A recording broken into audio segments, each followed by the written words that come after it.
আমাদেরকে সবচেয়ে ভালোবাসেন আমাদের রব আল্লাহ। সত্যিকারের ভালোবাসার ডেফিনেশনটা হচ্ছে যে আপনি নিঃস্বার্থভাবে কাউকে ভালোবাসেন। আমাদের আশপাশে যারা আছে, যারা হালাল, ইভেন হালাল, আমার মা, আমার বোন, আমার বাবা, আমার স্ত্রী, আমার ছেলে, আমার মেয়ে, এদেরও যদি কখনো স্বার্থে আঘাত পড়ে, দেখবেন সেও আপনার পাশ থেকে সরে যাচ্ছে। এমন হয়নি কখনো? আপনার বন্ধু, আপনার ব্যবসার পার্টনার, আপনার বস, আপনার কলিগ, ওদের স্বার্থে আঘাত হলে ওরাও সরে যাচ্ছে পাশ থেকে, জিগরি দোষ সরে গেল পাশ থেকে। হয় না এমন? ভালোবাসা দুই প্রকার। বলেন কয় প্রকার? আমার সাথে বলেন, এখানে শেষ করে দিব 10টা মিনিট। ভালোবাসা কয় প্রকার? একটা হচ্ছে নিঃস্বার্থ ভালোবাসা। কি স্বার্থ? কোনো স্বার্থ নাই, নিঃস্বার্থভাবে ভালোবাসা। একটা হচ্ছে কোনো না কোনো স্বার্থ জড়িত আছে এমন ভালোবাসা। আপনার স্ত্রীর চাহিদাও যদি আপনি পূরণ করতে ব্যর্থ হন, দেখবেন স্ত্রীর সাথে আপনার গন্ডগোল লেগে যাচ্ছে, যদিও সে হালাল বৈধ। তাই না? এমন হয় না অনেক সময়? আমি তো অনেকদিন বলেছি, অনেকদিন আগেও বলেছি, 5 বছর 6 বছর আগে, যে মানুষ আসলেই মানুষের অবস্থানকে মূল্যায়ন করে। ভিতর থেকে মানুষকে শুধু মূল্যায়ন করে আল্লাহ রাব্বুল আলামিন। না হলে কি হতো? এই যে এত অন্যায় আমরা করেছি, আল্লাহ পাক কি আমাদেরকে ছেড়ে দিয়েছেন, ফেলে দিয়েছেন, গজবে ধ্বংস করে দিয়েছেন? এই যে আল্লাহ পাক যে আমাদেরকে মহব্বত করেন, ভালোবাসেন, তার প্রমাণে আল্লাহ পাক চান যে আমরা যেন ফিরে আসি। আল্লাহ পাক বলছেন, সারা দুনিয়ার সমান গুনাহও যদি সে করে ফেলে, আসমানের সমানও গুনাহ করে ফেলে, খালি তওবা করে ফিরে আল্লাহকে বলবে আস্তাগফিরুল্লাহাল্লাযী লা ইলাহা ইল্লা হুয়াল হাইয়ুল কাইয়্যুম ওয়া আতুবু ইলাইহি। আল্লাহ পাক বলছেন, খালেস তওবা করলে গুনাহ তো মাফ করে দিবই, আগের গুনাহগুলোকে নেকি দিয়ে পরিবর্তন করে দিব। না ভালোবাসা না? আল্লাহ পাক সৃষ্টি করেছেন আমাদেরকে ভালোবেসে। কোরআন খোলেন, সূরা সদ পড়েন। সূরা সদের মধ্যে দেখবেন আল্লাহ বলছেন, খালাকতু বিয়াদি মা মানাআকা আল্লা তাসজুদা খালাকতু বিয়াদাই, মানে তুমি ইবলিস কেন তাকে সিজদা করলে না যাকে আমি নিজ হাতে সৃষ্টি করেছি? এটা মহব্বতের বহিঃপ্রকাশ না? আল্লাহ আমাদেরকে নিজ হাতে সৃষ্টি করেছে। আল্লাহ পাকের হাত কেমন এটা আমরা ব্যাখ্যা করতে যাব না। এর হাতের অর্থ কি সেটাও ব্যাখ্যা করার, তাওয়িল করার দরকার নাই। কোরআনে আসছে যেভাবে সেভাবে আমরা ঈমান রাখবো, ঠিক আছে ভাই? এখানে আবার অনেকে অনেক তালগোল বাগায় ফেলে এবং বিভ্রান্ত হবে, এদিকে যাওয়ার দরকার নেই। এখানে বোঝানো হচ্ছে আল্লাহ রাব্বুল আলামিন আমাদেরকে মহব্বত করে সৃষ্টি করেছে। এই পুরো সৃষ্টি জগৎটাই তো আল্লাহর মহব্বতের বহিঃপ্রকাশ। সবকিছু এত নিপুণভাবে চলতেছে, এটা মহব্বতের বহিঃপ্রকাশ না? আমি আপনাদেরকে নিয়ে যদি কোনোদিন কক্সবাজারের সৈকতে তারা দেখাতে পারতাম, তাহলে আমি বুঝাইতে পারতাম আপনাদেরকে যে এই মহাবিশ্বটা ঠিকই আছে কি। তারার মধ্যে একটা গাণিতিক ক্যালকুলেশন আছে যেটা সবাই জানে না। যারা একটু অ্যাস্ট্রোনমি নিয়ে পড়াশোনা করেছে তারা জানে। আপনার মানে মাথার বিবেকই উল্টায় যাবে যে এত সূক্ষ্মভাবে কিভাবে আল্লাহ রাব্বুল আলামিন এই মহাবিশ্ব সৃষ্টি করে।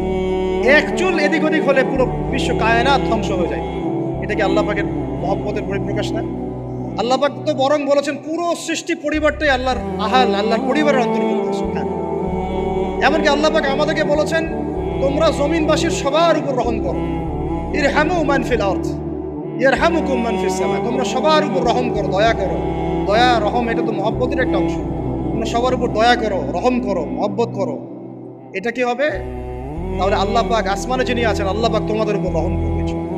আমরা সেই মহান সত্তার ভালোবাসার থেকে বের হয়ে হারাম এই যৌন ভালোবাসার দিকে যাওয়ার চেষ্টা করছি। আসলে এটা ভালোবাসা না, যৌনতা, এর দিকে যাওয়ার জন্য এইসব করছি। আল্লাহ পাক আমাদেরকে মাফ করে যেন হেদায়েত দান করেন। আল্লাহ পাক কত ভালোবাসেন এটা নিয়ে বলতে গেলে আজকে রাত শেষ হবে। দেখেন, আল্লাহ রাব্বুল আলামিন আদম আলাইহিস সালামকে সৃষ্টি করেছেন, করে সমস্ত নাম শিক্ষা দিয়েছেন। নাম মানে হলো ইলম। নাম মানে কি? ভালো না বাসলে আল্লাহ পাক কাউকে সবচেয়ে সেরা কিছু দান করেন। সূরা 3 আল্লাহ পাক কি বলেছেন? ওয়াত-তিনি ওয়াজ-যাইতুন, এগুলো শপথ করে, লাকাদ খালাকনাল ইনসানা ফি আহসানি তাকওয়িম। মানুষকে সবচেয়ে শ্রেষ্ঠ কাঠামো আল্লাহ পাক দিয়েছেন, দেন নাই? কাউকে যদি মহব্বত না করা হয়, তাকে আপনি সবচেয়ে সেরাটা কি দিতে পারবেন? আল্লাহ পাক আমাদেরকে মহব্বত করেন, ভালোবাসেন, এবং আল্লাহ চান আমরাও যেন তাকে মহব্বত করি, তাকে ভালোবাসি। এবং আমরা যদি কাউকে ভালোবাসি, আল্লাহর জন্য ভালোবাসবো। কাউকে ঘৃণা করি, আল্লাহর জন্য ঘৃণা করি। মহব্বত আল্লাহর জন্য, ঘৃণাও কার জন্য? আল্লাহর জন্য। আল্লাহ পাক সমস্ত ইলম শিক্ষা দিলেন। এটা কি ভালোবাসার বহিঃপ্রকাশ না? নূহ আলাইহিস সালামের কওম দীর্ঘদিন আল্লাহর কথা শুনে না, আল্লাহ পাক সবর করলেন, ধৈর্য ধরলেন, গজব দিলেন না, শেষ পর্যায়ে গিয়ে আযাব দিয়েছেন। এই যে আল্লাহ পাক সুযোগ দেন, সময় দেন, এটাকে আল্লাহ পাকের ভালোবাসা, দয়া না? এরকম প্রত্যেকটা কওমের ক্ষেত্রে হয়েছে। আমি তো ফিল করলাম এই ভালোবাসা নিয়ে ঘাটাঘাটি করতে গিয়ে যে আসলে আল্লাহ পাক যে আমাদেরকে সবচেয়ে বেশি মহব্বত করেন, তার সবচেয়ে বড় নিদর্শন কি জানেন? আমাদের কাছে আল্লাহ রাব্বুল আলামিন আল কোরআনের মতো কিতাব নাজিল করেছেন, আর আমাদেরকে আল্লাহ পাক নবী মুহাম্মদ সাল্লাল্লাহু আলাইহি ওয়াসাল্লামের উম্মত বানিয়েছেন। আল্লাহ পাক যে নবী মুহাম্মদ সাল্লাল্লাহু আলাইহি ওয়াসাল্লামকে এই দুনিয়াতে পাঠিয়েছেন না, এটাই সবচেয়ে বড় মহব্বত, সবচেয়ে বড় রহমত। কারণ তার সুন্নতে এমন কিছু নাই যেটা আপনি খুঁজে পাবেন না। আর তিনি আমাদেরকে যে মহব্বত করতেন, মুহাম্মদ সাল্লাল্লাহু আলাইহি ওয়াসাল্লাম আমাদেরকে যে মহব্বত করতেন, তিনি আমাদেরকে বলতেন যে আমরা তার ভাই। আমরা তার কি ভাই? মানে কি মায়ের পেটের ভাই? এটা বোঝানো হয় না। একটা হাদিসে তিনি বলেছেন আমি তো পিতৃতুল্য। তার মানে কি সত্যি সত্যি বাবা সন্তানের সম্পর্ক? রুহানি পিতা। তিনি কি ইমাম নন? তিনি ইমাম, তিনি নেতা, তিনি আমাদের শিক্ষক, তিনি নবী। তিনি আমাদেরকে যে মহব্বত করতেন, তিনি একদিন বলছিলেন নবী সাহাবীদের সামনে, কাশ আমি যদি আমার ভাইদেরকে দেখতে পেতাম। সাহাবীরা বলছেন, ইয়া রাসূলুল্লাহ, আমরা কি আপনার ভাই না? তখন নবীজি বলছেন, না, তোমরা আমার সাহাবী। আমার ভাই তারা যারা আমাকে না দেখেই আমার প্রতি ঈমান নিয়ে আসে। প্রত্যেক নবীকে আল্লাহ পাক একটা দোয়া করার চান্স দিয়েছে। কয়টা ভাই? এমন একটা দোয়া যেটা করলে আল্লাহ পাক কবুল করবেনই করবেন। করলে আল্লাহ পাক কি করবেন? অবশ্যই কবুল করবেন। নবী সাল্লাল্লাহু আলাইহি ওয়াসাল্লাম বলছেন যে সমস্ত নবী এই দোয়াটা পৃথিবীতে করে ফেলেছে, আমি এই দোয়াটাকে মুলতবি রেখেছি, কাল কিয়ামতের মাঠে আমি আমার উম্মতের জন্য সুপারিশ করব। এবং নবী সাল্লাল্লাহু আলাইহি ওয়াসাল্লামের সুপারিশে বহু কবিরা গুনাহগার মুসলমান যারা জাহান্নামের ফয়সালা হয়ে গেছে, তাদেরকে আল্লাহ পাক কিছুটা শাস্তি ভোগ করালে হলেও আবার জান্নাতে নিয়ে আসবেন। তিনি আমাদেরকে মহব্বত করেন না? করতেন না? চিন্তা করেন তাহলে আমরা তার দিনকে কি মহব্বত করলাম, আমরা তার হুকুম হাকামের বিধিবিধান সুন্নতে কি মহব্বত করলাম, চিন্তা করেন। একটা হাদিসে নবীজি স্পষ্ট করে বলছেন এটা আমাদের জন্য একটা কষ্টি পাথর। এটা একটা কি কষ্টি পাথর। তিনি বলছেন, লা ইউমিনু আহাদুকুম, তোমাদের মধ্যে কেউ মুমিন হইতে পারবে না। কি হইতে পারবে না? মানে প্রকৃত মুমিন হইতেই পারবে না তোমরা। এ আমার উম্মত, তোমাদের মধ্যে কেউ প্রকৃত মুমিন হইতেই পারবে না যতক্ষণ না হাত্তা আকুনা আহাব্বা ইলাইহি মিন ওয়ালিদিহি ওয়ালাদিহি ওয়ান নাসি আজমাইন, যতক্ষণ না আমি মুহাম্মদ সাল্লাল্লাহু আলাইহি ওয়াসাল্লাম তোমাদের কাছে নিজের কি সন্তান, নিজের বাবা মা এবং সমস্ত মানব জাতির থেকে বেশি প্রিয় না হচ্ছে।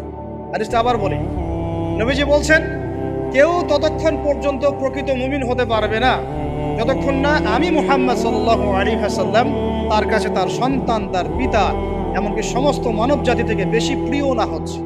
আমরা যারা আগামীকালকে এইটার প্রিপারেশন নিয়েছি, আসলে কি আমাদের কাছে নবী প্রিয় বেশি না আমাদের দুনিয়ার স্বার্থ বেশি প্রিয়?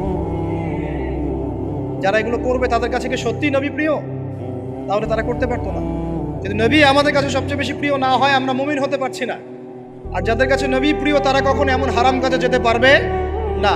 যারা যাচ্ছে তারা কখনোই নবীকে ভালোবাসে না, কোশ্চিনকালেও। শোনেন, ওমর রাদিয়াল্লাহু আনহুর নাম শুনেন নাই? বললে অনেক কথা ভাই, অনেক কথা, কোনটা রেখে কোনটা বলি। ওমর রাদিয়াল্লাহু আনহু একদিন এসে বলছেন, খলিফাতুল মুসলিমিন, মুসলিমদের তিনি খলিফা। জান্নাতের সুসংবাদপ্রাপ্ত 10 জন সাহাবীর একজন। জান্নাতের সার্টিফিকেট পেয়েছেন পৃথিবীতে কয়জন সাহাবী?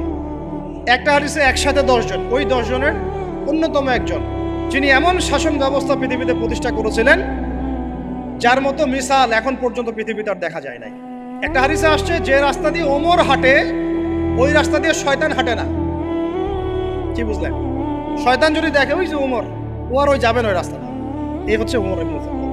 আমার পরে কোনো নবী নাই। নবীজি বলছেন আমার পরে কোনো নবী নাই, লা নবিয়্যা বা'দি, আমার পরে কোনো নবী নাই। যদি হতো তাহলে ওমর হতো, যদি হতো তাহলে ওমর হতো। অন্য একটা হাদিসে আসছে, আমার পরে কোনো নবী নাই, তবে তুমি আমার, এটা অন্য সাহাবী সম্পর্কে, আলী ইবনে আবি তালিব সম্পর্কে, তুমি আমার জীবনে তেমন মূসার জীবনে হারুন ছিল যেমন। এটা হচ্ছে আলী ইবনে আবি তালিব। এখানে কথা হচ্ছে ওমর রাদিয়াল্লাহু আনহুর মতো মানুষ নবীর কাছে এসে বলছেন সাল্লাল্লাহু আলাইহি ওয়াসাল্লাম, ইয়া রাসূলুল্লাহ ওয়াল্লাহি লা উহিব্বু, আল্লাহর কসম করে বলছি আমি আপনাকে অনেক মহব্বত করি, ইল্লা মিন নাফসি, আমার নফসের চেয়ে বেশি না। মানে আমি আমার জানের চাইতে আপনাকে বেশি মহব্বত করি। কথা বুঝতে পারতেন কি? না, আমি আপনাকে অনেক মহব্বত করি ইয়া রাসূলুল্লাহ, সব কিছু থেকে বেশি মহব্বত করি, কিন্তু আমার নিজের জানের চেয়ে বেশি না। নবী সাল্লাল্লাহু আলাইহি ওয়াসাল্লাম বলেন, লা ইয়া উমর, এখনো মুমিন হওনি। কাকে বলছেন? কাকে বলছেন? জান্নাতের সার্টিফিকেট প্রাপ্ত একজন মানুষকে, লা ইয়া উমর, এখনো হওনি। তখন নবী সাল্লাল্লাহু আলাইহি ওয়াসাল্লামকে তিনি একটু পরে আবার বলছেন, ইয়া রাসূলুল্লাহ ওয়াল্লাহি আলান, এখন লা হাব্বা ইলাইয়া মিন কুল্লি শাই হাত্তা মিন নাফসি, এখন থেকে আপনি আমার কাছে সবচেয়ে বেশি প্রিয় সব কিছু থেকে, এমনকি আমার নফসের থেকেও বেশি প্রিয়। তখন নবীজি বলছেন আলান ইয়া ওমর, এখন ওমর, এখন তুমি মুমিন হলে। তাহলে যারা আমরা নবীর সুন্নতের খেলাফ এইসব অপসংস্কৃতি, নোংরামি, জেনা, ব্যভিচার, কনসার্ট, নাটক, সিনেমা, পরকিয়া, এইসব তথাকথিত ভালোবাসা দিবস, এই জেনা দিবসগুলো পালন করছি, আমরা কি আসলেই নবীকে ভালোবাসি? আমরা কি সত্যি আল্লাহকে ভালোবাসি? আল্লাহ পাক আমাদেরকে বোঝার তৌফিক দান করবেন, জাহিলিয়াত থেকে ফিরে আসার তৌফিক দান করবেন। এরকম প্রচুর ঘটনা। ভালোবাসা তো এগুলোর নাম। ভালোবাসা কাকে বলে জানেন? সাহাবীরা বাসায় যেতেন, আবার দৌড় দিয়ে আসতেন নবী সাল্লাল্লাহু আলাইহি ওয়াসাল্লামের চেহারাটা একটু দেখার জন্য। এটা নাম ভালোবাসা। আপনারা যদি উমরা করতে যান, হজ করতে যান, দেখবেন বারবার আপনার নবীর রওজায় গিয়ে সালাম দিতে মন চাইবে, যে আরেকবার দেখা করে আসি, আরেকটু দেখা করে আসি, আরেকবার সালাম দিয়ে আসি। ভালোবাসা কোনো স্বার্থ আছে এখানে? নবী সাল্লাল্লাহু আলাইহি ওয়াসাল্লাম কি আমাদের কাছে কোনো স্বার্থ দাবি করেছেন? আল্লাহ করেছেন। এগুলো ভালোবাসা। এই ভালোবাসা হলো প্রকৃত ভালোবাসা। আর এগুলো যেটা চলছে এটা হচ্ছে যৌনতা। এগুলো কি চলছে? যৌনতা। ভালোবাসার নাম দিয়েছে এখন যৌনতা। এগুলো ভালোবাসা না, এগুলো পাশবিকতা, প্রবৃত্তির দাসত্ব। প্রবৃত্তি মানে মন যা চায় তাই করতে চাচ্ছে। আপনার মন চাইছে একটা মেয়ের সাথে রাত কাটাবেন, এটাকে আপনি ভালোবাসা নাম দিলেন, কিন্তু এটা হচ্ছে ভালোবাসা না, এটা কি প্রবৃত্তি, পশুত্ব, দাসত্ব, পশুত্বের দাসত্ব করছেন। আল্লাহ পাক আমাদেরকে কথাগুলো বোঝার তৌফিক দান। এরকম সাহাবীরা কত ত্যাগ করেছেন। তালহা রাদিয়াল্লাহু আনহুর নাম শুনেন না অনেকেই। নবী সাল্লাল্লাহু আলাইহি ওয়াসাল্লাম উহুদ যুদ্ধের দিন সংকটময় একটা অবস্থায় ছিলেন। তালহা রাদিয়াল্লাহু আনহু একা নবী সাল্লাল্লাহু আলাইহি ওয়াসাল্লামকে ঢাল হিসেবে পিঠ পেতে দিয়ে আসেন, উনার দিকে কোনো তীর যেন আসতে না পারে। শেষে দেখা গেল তার গায়ের মধ্যে 40 থেকে 50টা তরোয়ারের আঘাত আছে, তীরের খোঁচা আছে, বর্ষার খোঁচা আছে। এই অবস্থায় তিনি নবীকে কাঁধের মধ্যে নিয়ে উহুদ পাহাড়ে উঠেছেন নবীকে সেভ করার জন্য। ভালোবাসা। এটা কি? কোন স্বার্থে? কিসের স্বার্থে? দুনিয়ার স্বার্থে? জান্নাতের স্বার্থে। একজন সাহাবী বাড়ি নির্মাণ করেছেন, তো নবী সাল্লাল্লাহু আলাইহি ওয়াসাল্লাম দেখে একটু খালি মানে হয় না, তুমি কে, কার বাড়ি এটা? বললেন আচ্ছা অমুক সাহাবীর বাড়ি। নবীজি একটু রূপঞ্চিত করলেন, পছন্দ করলেন, কিছু মুখে বলেন নাই, মুখে কিছু বলেন নাই, খালি একটু অসন্তুষ্ট হয়েছেন, এক্সপ্রেশন দেখতে পাওয়া যাচ্ছে। তখন ওই সাহাবীকে জানানো হলো, তোমার বাসার সামন দিয়ে তো আল্লাহর নবী সেদিন হেঁটে গেলেন, তারপরে আমার বাসা দেখে, তোমার বাসা দেখে আল্লাহ নবী সাল্লাল্লাহু আলাইহি ওয়াসাল্লাম অসন্তুষ্টি প্রকাশ করেছেন। মুখে কিছু বলেন নাই, এক্সপ্রেশন ছিল অসন্তুষ্টি। 3 দিনের মধ্যে সেই বাড়ি ভেঙে গুড়িয়ে দিয়েছে। যেই বাসা দেখে আল্লাহ নবী সন্তুষ্ট হন না, আমি বাসা রাখবই না। ভালোবাসা কিসের জন্যে? কার জন্যে? কার স্বার্থে বলেন? আল্লাহর জন্যে, জান্নাতের জন্য, আল্লাহর স্বার্থে, আল্লাহর জন্য। কতগুলো বলে শেষ করবো আপনাদের। সাদ বিন আবি ওয়াক্কাস রাদিয়াল্লাহু আনহু উহুদ যুদ্ধের দিন এইরকম করে তীর নিক্ষেপ করছেন। আল্লাহ নবী বলছেন, ইয়া সাদ, হে সাদ, তীর ছোড়ো, তোমার জন্য আমার পিতামাতা কুরবান হোক। আশপাশে 9 জন ছিল, তার মধ্যে একজন করে শহীদ হতে শেষে 2 জন বেঁচে থাকলো, সাদ বিন আবি ওয়াক্কাস, তালহা বিন উবাইদুল্লাহ রাদিয়াল্লাহু আনহু। এগুলো তারা কেন করেছেন? ভালোবাসার জন্যে। ভালোবাসা এগুলোর নাম। কতগুলো বললে শেষ করবো আপনাদেরকে বলেন। নবী সাল্লাল্লাহু আলাইহি ওয়াসাল্লামের কাছে একজন সাহাবী আসেন ইসলাম কবুল করতে এসে হাতের মধ্যে কিছু বালা, আংটি থাকে না, এগুলো ছিল, এগুলো খুলে ফেলে দিয়েছেন নবী সাল্লাল্লাহু আলাইহি ওয়াসাল্লাম, খুলে ফেলে দিয়েছে। তো একটা খুব দামি সোনার আংটি ছিল, ফেলে দেওয়ার পরে অনেকে বলছে, তুমি তখন মুসলিম হয়েছো, ইসলাম কবুল করেছো, তো আচ্ছা ঠিক আছে, ওইটা না হয় নবীজি পড়তে নিষেধ করেছেন, তুমি ওইটা নিয়ে বিক্রি করে দাও, বিক্রি করে না হয় ওই টাকা দিয়ে অন্য কিছু করো। তুমি বলছেন, কখনো না, আমার হাত থেকে আল্লাহ নবী খুলে একটা জিনিস ফেলে দিয়েছেন, আমি সেটা আবার নিতে যাবো? কিসের জন্য এগুলা? এটা ভালোবাসা। আল্লাহ পাক এটাই কোরআনে বলছেন, কুল, হে নবী আপনি বলে দিন, ইন কুনতুম তুহিব্বুন আল্লাহ, তোমরা যদি আল্লাহকে মহব্বত করেই থাকো, আল্লাহকে সত্যিকার অর্থে ভালোবেসেই থাকো, ভালোবাসা দাবি করেই থাকো, ফাত্তাবিউনি, তাহলে নবীর আনুগত্য করো, ইউহিব্বুকুমুল্লাহ, তখন আল্লাহ তোমাদেরকে ভালোবাসবে, ওয়া ইয়াগফির লাকুম যুনুবাকুম, তোমাদের সব গুনাহ আল্লাহ মাফ করে দিবেন, আল্লাহু গফুরুর রহিম। এই হলো ভালোবাসা। ভালোবাসা মানে কি? ভালোবাসা মানে হচ্ছে আস-সামউ ওয়াত তাআ, আমি নবী এবং আল্লাহ এবং তার রাসূলের কথা শুনবো এবং আনুগত্য করব, শুনবো, এবং এর নাম ভালোবাসা। শুনবো, আনুগত্য করবো, তাহলে আমরা কি শুনবো, কি আনুগত্য করবো? আমাদেরকে প্রথমে কোরআন পড়তে হবে, কোরআনের অনুবাদ জানতে হবে, কোরআন অনুযায়ী জীবন করতে হবে, 5 ওয়াক্ত নামাজ পড়বো ইনশাল্লাহ, হালাল খাবো, যাকাত দিব, রমজানে সওম রাখবো, নবীর সুন্নাহ অনুযায়ী জীবনযাপন করব, এবং সুন্নাহ বিরোধী, কোরআন বিরোধী, ইসলাম বিরোধী কোনো কাজে আমি লিপ্ত হব। এই তো ভালোবাসা। এই ভালোবাসা যদি বহিঃপ্রকাশ ঘটাতে আমরা ব্যর্থ হই, নিজেও ধ্বংস হব, পরিবারও ধ্বংস হবে, আমাদের পরের প্রজন্ম ধ্বংস হবে, সমাজও ধ্বংস হয়ে যাবে।